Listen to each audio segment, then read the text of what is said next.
Hello my dear viewers and friends, मैं धर्मेश चौहान आप सभी का स्वागत करता हूं अपने इस चैनल पर जिसका नाम है नेटवर्किंग ट्यूटोरियल्स। सो गाइज, आज का बेसिकली इस वीडियो में जो मैं टॉपिक कवर करने वाला हूं दैट इज नेटवर्किंग डिवाइसेस। सो आइए शुरू करते हैं विदाउट डिले किए। सो देखिए गाइज, अगर हम बात करते हैं नेटवर्किंग डिवाइसेस की, so there are multiple devices that we use in our network, right. So devices जैसे आपका नेटवर्क इंटरफेस कार्ड हो गया, रिपीटर है, hub, bridge, switch, router, gateway, modem, access point, extension point and firewall. So these are the devices that we use in our network. So एक एक करके इन सारी devices के बारे में जानते हैं। सो बात करते हैं सबसे पहले निक कार्ड की या नेटवर्क इंटरफेस कार्ड की। So guys, network interface card आप कह लीजिए एक ऐसा इंटरफेस कार्ड होता है जो कि आपके डिवाइस और नेटवर्क के बीच इंटरफेस प्रोवाइड करता है, राइट। देखिए, जैसा कि ये यहाँ पे कह रहा है कि नेटवर्क इंटरफेस कार्ड और Ethernet card is a network interface card that is installed on a computer motherboard. Fine. ये आपके कंप्यूटर के मदरबोर्ड पे इंस्टॉल्ड होता है और ये आपके डिवाइस और नेटवर्क के बीच कनेक्शन इस्टेब्लिश करता है। फाइन। और जो आपकी जो नेटवर्क की केबल होती है वो इसी इंटरफेस कार्ड के ऊपर लगती है, जिससे कि आपका सिस्टम नेटवर्क में कनेक्ट हो पाता है, राइट। अब ये जो नेटवर्क इंटरफेस कार्ड है गाइज, इसके ऊपर बेसिकली देखिए दो चीजें कॉन्फ़िगर्ड होती हैं। एक होता है आपका आईपी एड्रेस और दूसरा है, मतलब ये तो हम लोग असाइन करते हैं, दैट इज लॉजिकल एड्रेस। और एक इसका एक बर्न इन एड्रेस होता है जिसको हम बोलते हैं MAC address. Fine. So MAC address is the burn in address. आप कह लीजिए कि यह हार्ड कोडेड है इस कार्ड के ऊपर, और जो आईपी एड्रेस है ये यूजर डिसाइड करता है कि आईपी क्या असाइन करना है। एक्चुअली गाइस, जो आईपी होती है वो इंटरफेस के ऊपर अप्लाई होती है, यानी उसकी जो हम कॉन्फ़िगरेशन करते हैं सिस्टम पे, वो सिर्फ सिस्टम की नहीं होती, वो एक्चुअल में इस इंटरफेस की होती है जिसके थ्रू आपका सिस्टम नेटवर्क से कनेक्टेड होता है। क्लियर। अगर मैं कहूं अभी आपके कंप्यूटर में लेट से मल्टीपल इंटरफेस कार्ड हैं, आप उन मल्टीपल इंटरफेस कार्ड्स को यूज करके नेटवर्क में कनेक्टिविटी चाहते हो, सो आपको इन मल्टीपल इंटरफेस कार्ड के ऊपर आईपी एड्रेस असाइन करना पड़ेगा। तो मतलब देखिए, आपका सिस्टम तो एक ही है, लेकिन ये दो इंटरफेस कार्ड इस पे लगे हुए हैं, दोनों पे आपने आईपी असाइन कर दी, मतलब आपके सिस्टम की दो आईपी हो गई। वैसे अगर चाहे तो हम एक इंटरफेस में मल्टीपल आईपी असाइन कर सकते हैं, ऐसा नहीं है। लेकिन अगर आप दो इंटरफेस कार्ड है, दोनों को यूज करना चाहते हैं, तो फिर आपको दोनों ही इंटरफेस पे आईपी असाइन करना पड़ेगा। सो एक्चुअल में जो आईपी असाइन होता है वो इंटरफेस कार्ड के ऊपर होता है, ना कि सिस्टम के ऊपर। हाँ, वो अलग बात है कि इंटरफेस कार्ड आपके सिस्टम का ही पार्ट हो जाता है। सो कहने को हम कह देते हैं कि ये आईपी हमारे सिस्टम की है। अब जो आपका इंटरफेस कार्ड होता है गाइज, ये ओएसआई मॉडल की data link and physical layer पर वर्क करता है। सो बात करेंगे ओएसआई मॉडल और इन लेयर्स के बारे में। अब आपका जो नेटवर्क इंटरफेस कार्ड है, इसको हम लैन कार्ड भी कहते हैं, या जनरली हम जो लैन की टेक्नोलॉजी यूज कर रहे हैं आजकल, दैट इज इथरनेट, तो इसको इथरनेट कार्ड भी बोल देते हैं। इसमें आपका कोएक्सियल, ट्विस्टेड पेयर और फाइबर ऑप्टिक। सो गाइज, जैसा भी आपका मीडिया होगा उस मीडिया के अकॉर्डिंग ही आपका इंटरफेस कार्ड भी होना चाहिए। लेट से अगर मैं फाइबर यूज करना चाहता हूं as a media, so make sure कि मेरे सिस्टम पे जो इंटरफेस कार्ड इंस्टॉल है वो फाइबर को सपोर्ट करता है, राइट।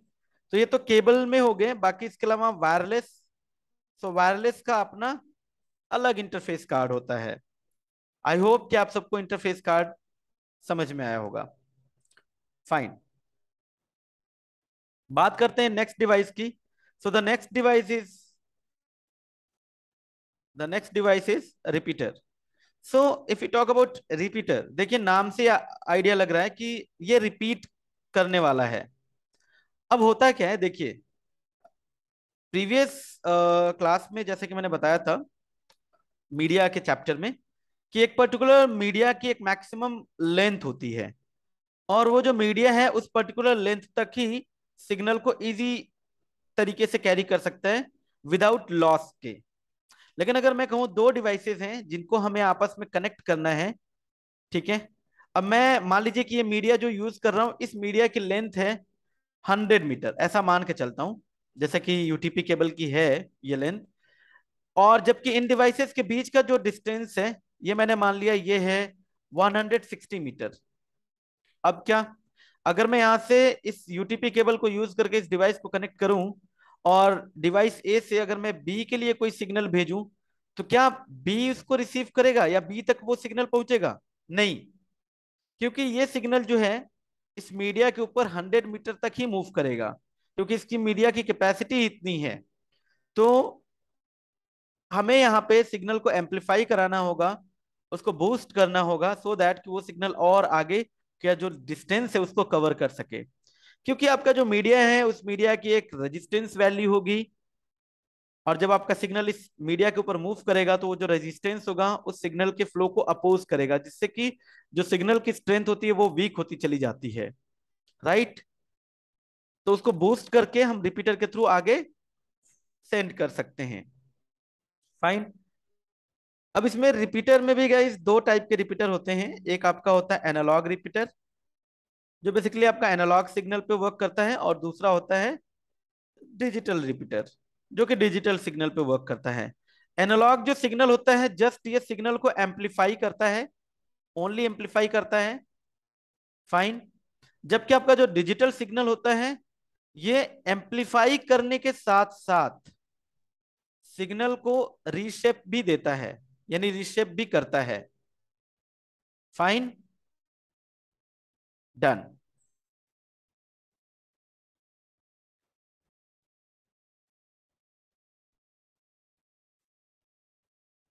Now the next.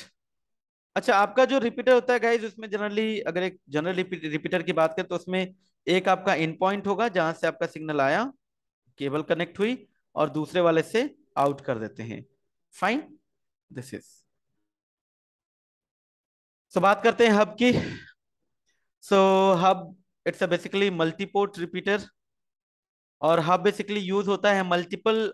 देखिए, आपका जो हब होता है उस पे मल्टीपल पोर्ट्स अवेलेबल होते हैं। अब मल्टीपल पोर्ट्स को यूज करके आप अपने नेटवर्क की जो मल्टीपल डिवाइसेस हैं उन सबको कनेक्ट कर सकते हो। अगर आप डायरेक्ट डिवाइसेस को कनेक्ट करो तो आप एक डिवाइस के अंदर, लेट्स से अगर मैं एक कंप्यूटर की बात करें तो उसमें मैक्सिमम कितने इंटरफेसेस हो सकते हैं? एक या दो। फाइन। अगर हमारे नेटवर्क में let's say 50 number of devices हैं, उन सबको आपस में कनेक्ट करना है, सो डायरेक्ट तो कनेक्टिविटी हो नहीं सकती।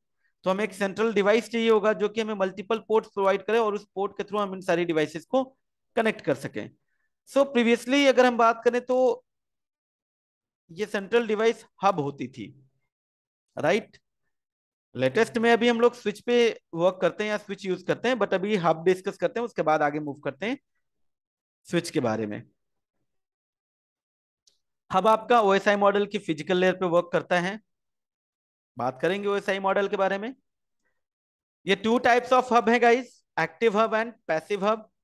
देखिए, पैसिव हब और एक्टिव हब में बेसिकली डिफरेंस क्या है? आपका जो पैसिव हब होता है जस्ट वो मल्टीपल पोर्ट्स प्रोवाइड कर देता है, और उन मल्टीपल पोर्ट से आप मल्टीपल डिवाइसेस को कनेक्ट कर पाते हो। ठीक है।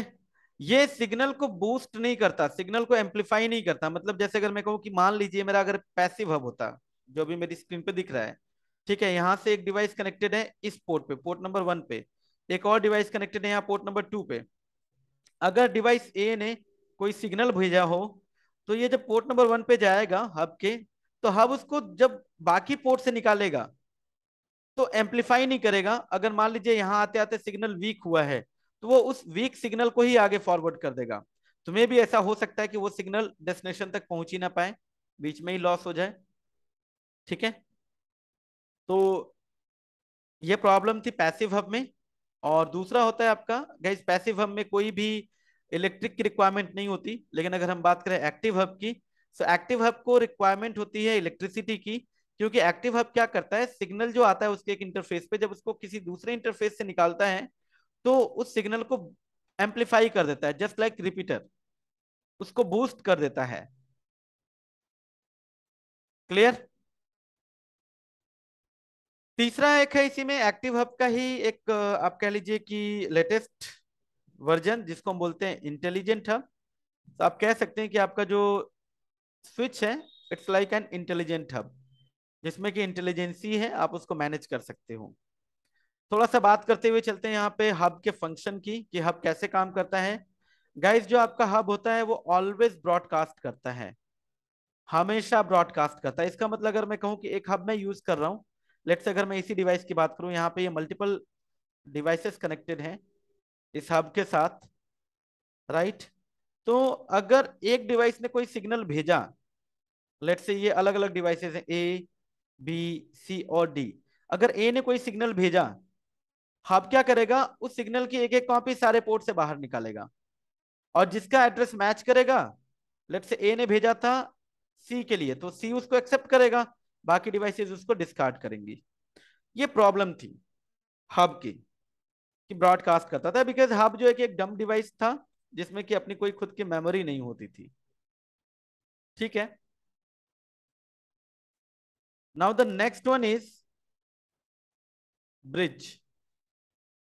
गाइस, बेसिकली ब्रिज, जैसा कि आपको आइडिया लग रहा है नाम से ही, ब्रिज का बेसिकली काम क्या होता है, लेट्स से दो किनारों को आपस में जोड़ना, कनेक्ट करना, that is the use of bridge. In the same manner here in networking, bridge एक डिवाइस होती थी, जिसको कि एक डेटा लिंक लेयर डिवाइस होती थी, ओएसआई मॉडल के लेयर 2 डिवाइस।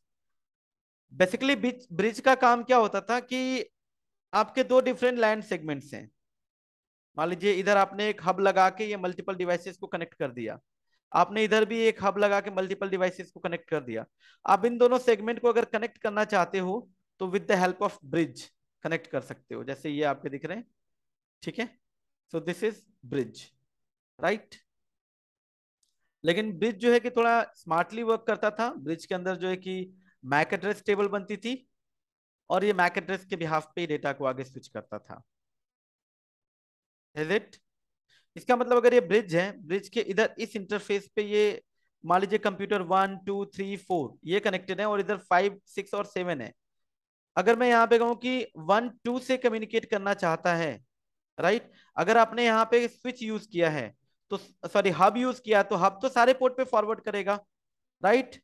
आपने 1 से 2 को 2 पे भेजा, लेकिन ये बाकी पोर्ट्स पे भी फॉरवर्ड करेगा, प्लस इधर ब्रिज के पास भी जाएगा। लेकिन ब्रिज क्या करेगा, ब्रिज को पता है कि जो कंप्यूटर 2 का जो मैक एड्रेस है वो तो इसी इंटरफेस पर लर्न है, तो उस पर्टिकुलर ट्रैफिक को वो इधर दूसरे सेगमेंट पे पास नहीं करता था। So this was the beauty of bridge. But bridge में एक प्रॉब्लम क्या थी, पोर्ट की डेंसिटी। इसमें नंबर ऑफ पोर्ट्स बहुत ही लिमिटेड थे, राइट। देखिए, अगर मैं यहीं पे अगर मैं हब की बात करता, तो हब में पोर्ट की डेंसिटी, लेट से 8 पोर्ट के हब हुआ करते थे, 16 पोर्ट्स के, 24 पोर्ट्स के हब, मतलब हर हब की कैपेसिटी थी। लेकिन ब्रिज जो है आपका जो है सिर्फ 2 3 पोर्ट्स का होता था। ठीक है। इन दोनों ही डिवाइस को अगर किसी डिवाइस ने रिप्लेस किया, so that is switch, right. तो आप कह लीजिए कि ये इनहेंस्ड वर्जन है ब्रिज और स्विच का। ठीक है। अगर हम यूज वाइज देखें, तो जिस तरीके से पहले हब को यूज किया जाता था कि भाई मल्टीपल पोर्ट्स हैं, उन मल्टीपल पोर्ट्स पे आप मल्टीपल कंप्यूटर्स कनेक्ट कर दो, और आपस में सबको कनेक्टिविटी दे दो, fine. In the same way here in switch, switch भी आपका यही है कि इसी तरीके से कि मल्टीपल पोर्ट्स अवेलेबल हैं, और इन पोर्ट्स पे आप मल्टीपल डिवाइसेस को कनेक्टिविटी दे रहे हो या कनेक्शन प्रोवाइड कर रहे हो। लेकिन जो मेजर जो डिफरेंस है स्विच और हब में, देखिए वो ये है कि आपका जो स्विच है ये स्मार्टली वर्क करता है। It's a smart device. इसके अंदर अपनी खुद की मेमोरी होती है, उस मेमोरी के अंदर जो है कि ये इंफॉर्मेशन स्टोर करता है, और इंफॉर्मेशन के बिहाफ पे ही ये डेटा की आगे फॉरवर्डिंग करता है। अब वो इंफॉर्मेशन किसकी होती है गाइस, मैक एड्रेसेस की, राइट। मैक एड्रेसेस की इंफॉर्मेशन ये अपने एक मेमोरी के अंदर स्टोर करता है, जिसको बोलते हैं मैक एड्रेस टेबल। और जो जो मेमोरी होती है that is ASIC, application specific integrated circuit. ठीक है। तो स्मार्टली वर्क करता था आपका जो स्मार्टली वर्क करता है स्विच। ठीक है। ये ब्रॉडकास्ट भी करता है और यूनिकास्ट भी करता है, मतलब इसमें ब्रॉडकास्टिंग भी है, यूनिकास्टिंग भी है। ठीक है। ब्रॉडकास्टिंग, लेट से अगर कोई ट्रैफिक ऑलरेडी पहले से ही ब्रॉडकास्ट ट्रैफिक है तो स्विच के एक पोर्ट पे आया, स्विच अपने सारे पोर्ट से फॉरवर्ड करेगा। ठीक है। दूसरा, ठीक है कि आपका ट्रैफिक ब्रॉडकास्ट नहीं है, ब्रॉडकास्ट ट्रैफिक के बजाय आपका यूनिकास्ट ट्रैफिक है, डेस्टिनेशन यूनिकास्ट एड्रेस है। तो ABCD, ये मान लीजिए चार डिवाइसेस हैं, ए ने भेजा, स्विच के पोर्ट नंबर 1 पे कनेक्टेड ये डिवाइस है, तो 1 पे इसने रिसीव किया। अब ये देखेगा अपने मैक एड्रेस टेबल में कि क्या मेरे पास, लेट से ए ने भेजा सी को, तो ये देखेगा क्या मेरे पास सी की इंफॉर्मेशन है मैक टेबल में। अब अगर मैक टेबल में सी की इंफॉर्मेशन होगी तो जिस भी पोर्ट पे वो करस्पॉन्डिंग एंट्री होगी सी की, ये उसी पर्टिकुलर पोर्ट से इस ट्रैफिक को आगे निकालेगा, बाकी सारे पोर्ट से फॉरवर्ड नहीं करेगा। राइट। और स्विच आपका ट्रैफिक आगे फॉरवर्ड करते हुए उसको एम्पलीफाई भी करता है, मतलब ये बूस्ट भी करता है सिग्नल को। राइट। ओके। सो जैसा कि आपने देखा ये यूनिकास्ट यूनिकास्ट भी कर रहा है, अगर इसके मैक एड्रेस टेबल में एंट्री मिलती है इसको तो ये यूनिकास्ट करेगा, और अगर एंट्री नहीं मिलती तो उस केस में ये यूनिकास्ट ट्रैफिक को भी बाकी सारे पोर्ट से फ्लड कर देता है, जिसको बोला जाता है अननोन यूनिकास्ट फ्लडिंग।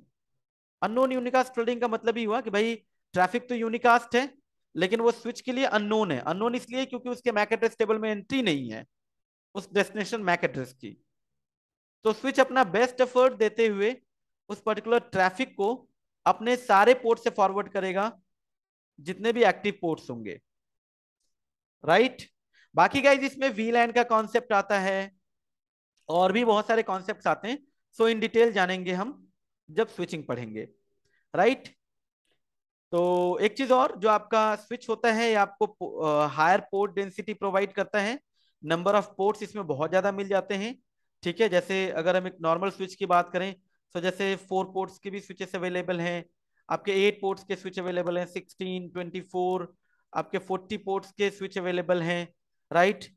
इससे ज्यादा जो चेसी होती है इसमें तो और भी ज्यादा नंबर ऑफ पोर्ट्स आपको मिल जाते हैं। क्लियर। बाकी इस डिवाइस के बारे में, इसका फंक्शन और भी चीजें डिस्कस करेंगे डिटेल में।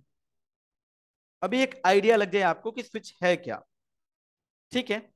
सो करंटली आप देखोगे तो आपको नेटवर्क में स्विच मिलेगा एज अ सेंट्रलाइज डिवाइस, सारे होस्ट डिवाइस या एंड डिवाइसेस को कनेक्ट करने के लिए।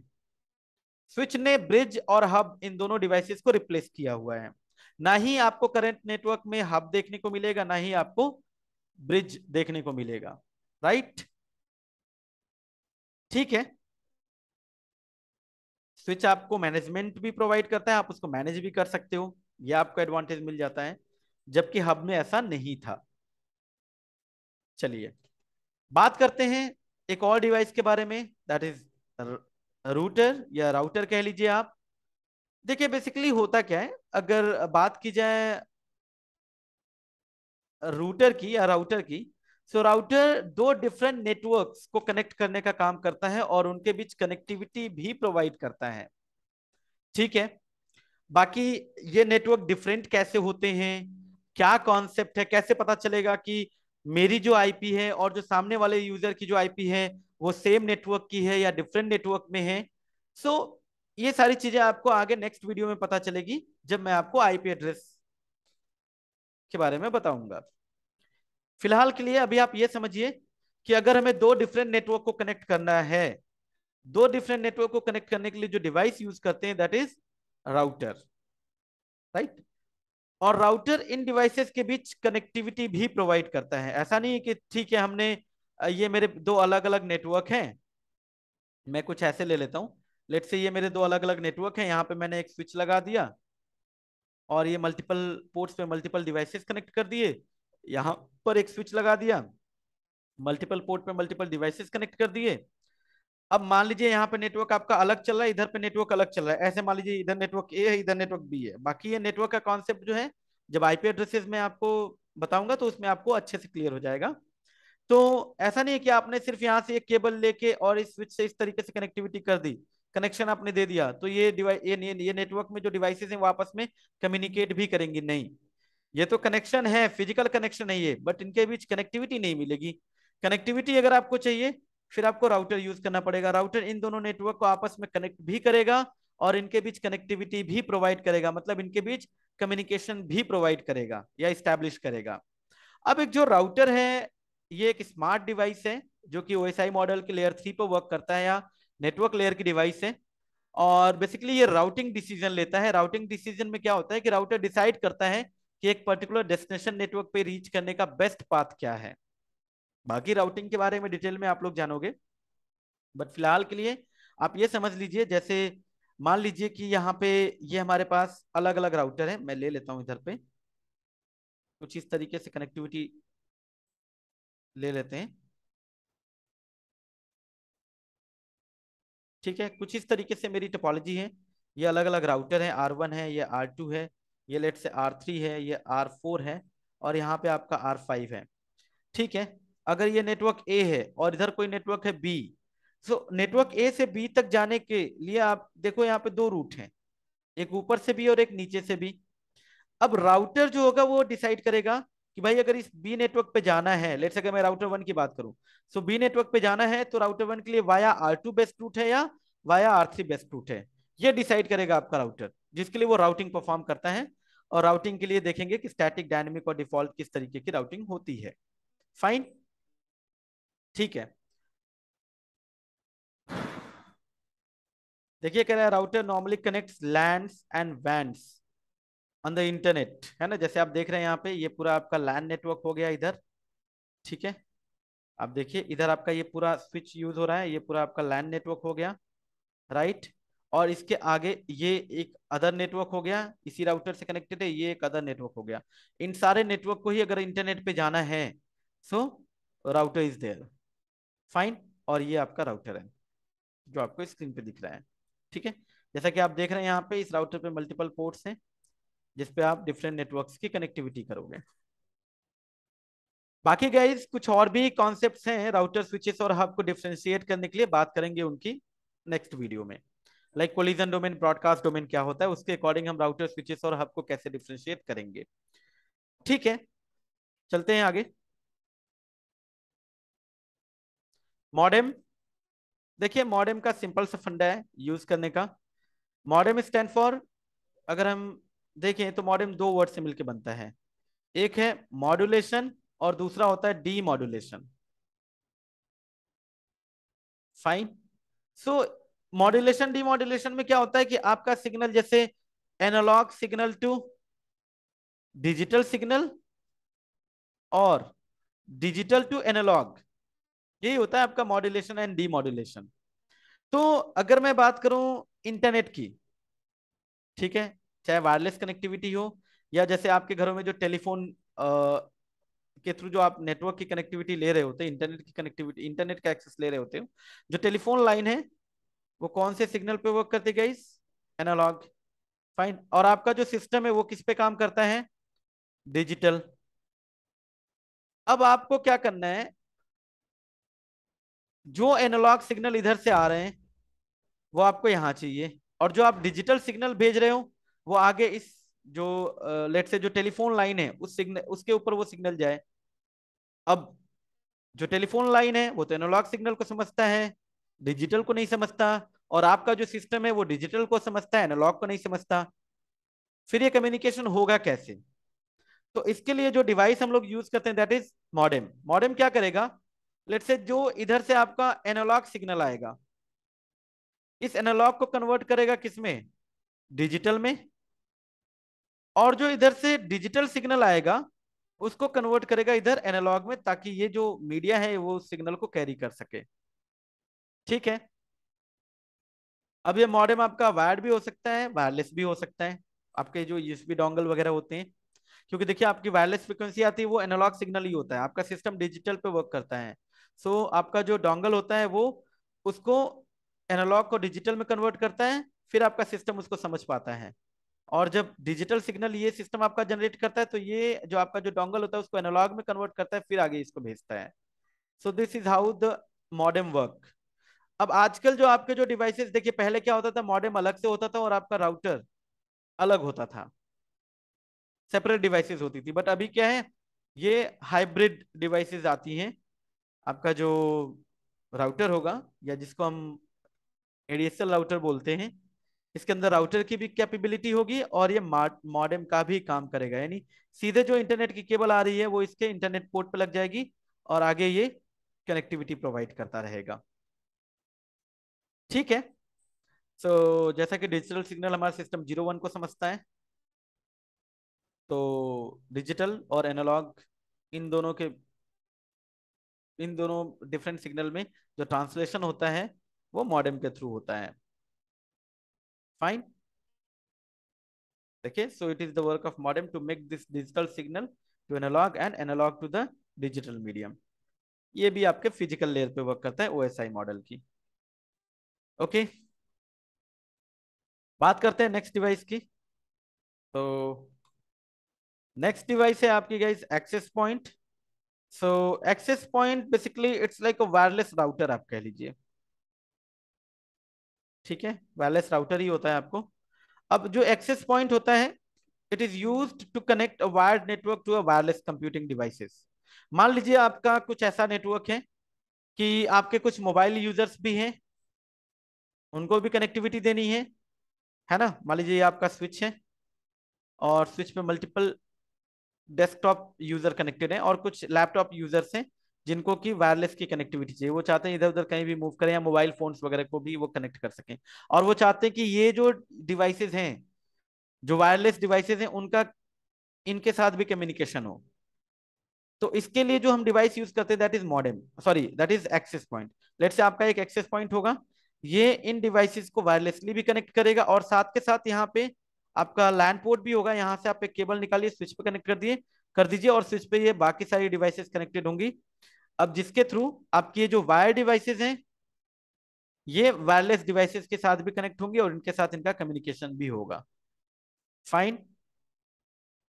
बाकी आपका जो एक्सेस पॉइंट है इसमें जैसे आपका इस पे डीएचसीपी वगैरह की सर्विस आप इनेबल कर दीजिए।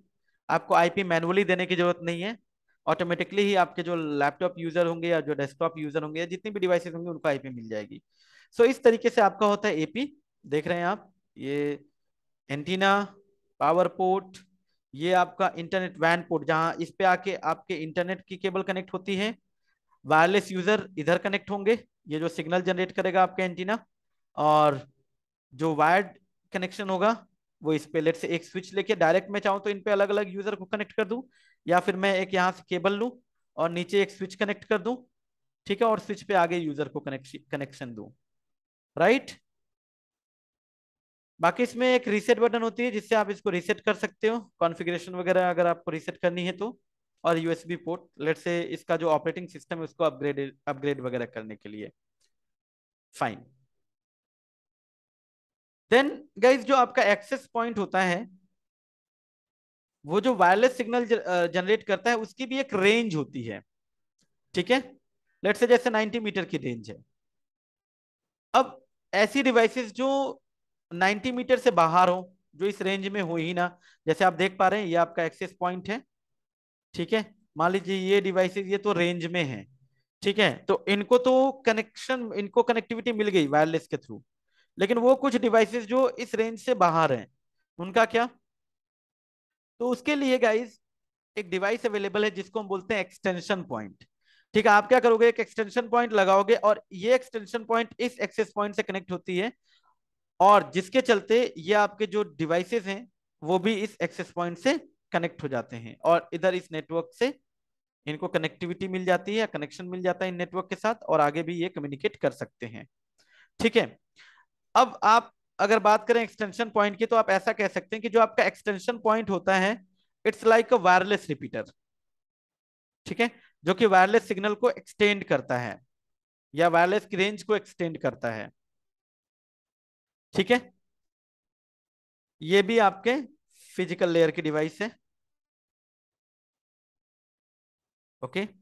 अब देखिए, अगर हम बात करें इससे पहले एक्सेस पॉइंट, तो फिजिकल लेयर पर एक पर्टिकुलर जो डिवाइस होती है वो एक सिंगल लेयर पर भी ऑपरेट कर सकती है और मल्टीपल लेयर पे भी उसका फंक्शन हो सकता है। राइट। तो बात करेंगे उसके बारे में भी जब ओएसआई मॉडल डिस्कस करेंगे। Extension point just it is use to extend the wireless network range. ठीक है, फायरवॉल, बात करते हैं फायरवॉल की। सो देखिए गाइस, फायरवॉल आपका एक सिक्योरिटी डिवाइस है जो कि सिक्योरिटी पर्पज से यूज किया जाता है।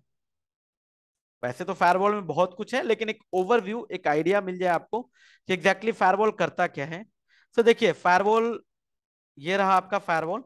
ठीक है, ये क्या करता है, ये ट्रैफिक को मॉनिटर करता है। ठीक है, लेट से जैसे इधर ये इंटरनेट है, ये आपका प्राइवेट नेटवर्क है। आपके प्राइवेट नेटवर्क से जो भी ट्रैफिक बाहर जा रहा है या बाहर से जो भी ट्रैफिक आ रहा है आपके नेटवर्क के लिए, तो आपका फायरवॉल उसको मॉनिटर करेगा। And according to the defined policy, according to the defined policy, ये चेक करेगा कि जो ट्रैफिक बाहर से आ रहा है, क्या वो वैलिड ट्रैफिक है या अनवांटेड ट्रैफिक है। अगर अनवांटेड ट्रैफिक है तो ये उसको क्या करता है, ब्लॉक कर देता है, जिससे कि आपके नेटवर्क को, इंटरनल नेटवर्क को प्रोटेक्शन मिल जाता है। और साथ ही साथ यहाँ पे फायरवॉल पे पॉलिसीज बनती है गाइस, जिसके थ्रू आप एक्सेस को कंट्रोल कर सकते हो कि लेट से अगर हमारे एक नेटवर्क से कोई ट्रैफिक, इंटरनल नेटवर्क से कोई ट्रैफिक जनरेट हुआ है, किसी यूजर ने किया है, तो उसको आगे इंटरनेट पे भेजना है या नहीं भेजना है। ठीक है, और अगर बाहर से अगर कोई ट्रैफिक आता है तो वो हमारे इंटरनल नेटवर्क में जाना चाहिए या नहीं जाना चाहिए, ये सारा कुछ जो कंट्रोल होता है ऑन द फायरवॉल। फाइन।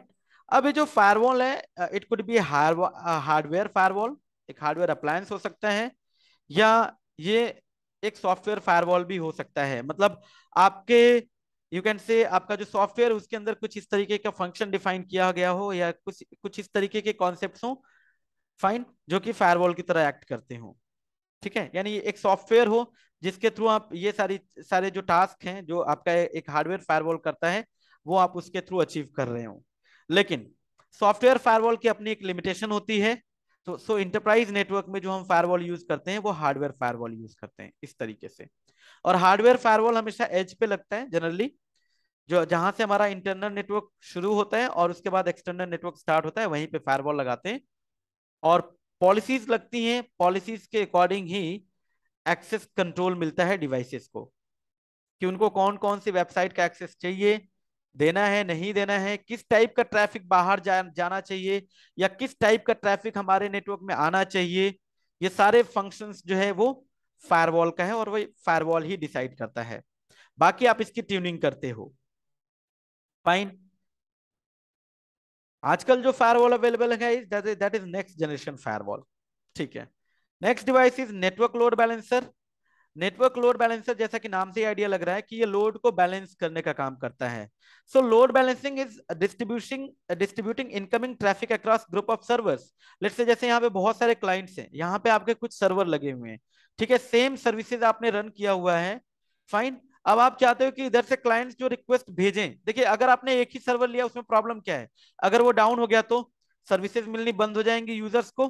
तो आपने क्या किया, आपने मल्टीपल सर्वर्स ले लिए, और उन मल्टीपल सर्वर्स के ऊपर आपने सेम सर्विस होस्ट कर रखी है। ये अलग अलग सर्वर्स हैं लेकिन सर्विस उनके ऊपर एक ही चल रही है, राइट। अब लेट से अगर बाहर से कुछ क्लाइंट आते हैं इन सर्वर्स, इस पर्टिकुलर सर्विस को एक्सेस करने, ये कोई भी सर्विस हो सकती है। ठीक है, तो अगर इनका सारा ट्रैफिक एक ही सर्वर पे जाए तो उस पर लोड ज्यादा होगा और परफॉर्मेंस भी वीक होगी, राइट। तो आपका लोड बैलेंसर यहाँ पे लगा होता है। लोड बैलेंसर क्या करता है कि ट्रैफिक को आगे डिस्ट्रीब्यूट कर देता है। लेट से जैसे आप यहाँ से, यहाँ पे मान लीजिए एक वेबसाइट होस्ट की गई है, www.abc.com, ऐसा कुछ मान लीजिए। अब abc.com यहाँ यहाँ यहाँ तीनों सर्वर पे होस्ट किया गया है ये, राइट, इस पर्टिकुलर साइट को। अब यहां से जब भी कोई abc.com का एक्सेस करेगा, तो आपका जो नेटवर्क लोड बैलेंसर होगा वो इस चीज को डिसाइड करेगा कि भाई ट्रैफिक को कहाँ भेजना है। लेट से कोई यूजर भेजा, उसका ट्रैफिक इधर चला गया, दूसरा यूजर जब एक्सेस करेगा उसको यहां से एक्सेस मिलेगा, तीसरे यूजर को जो एक्सेस मिलेगा वो यहां से मिलेगा। वो डिपेंड करेगा कि यहाँ पे लोड बैलेंसर पे लोड बैलेंसिंग एल्गोरिथम क्या चलाई गई है। Fine. Okay, so this is all about network devices guys, so keep watching, do like share and subscribe, channel को सब्सक्राइब करना ना भूलें। मिलते हैं नेक्स्ट वीडियो में। Thank you.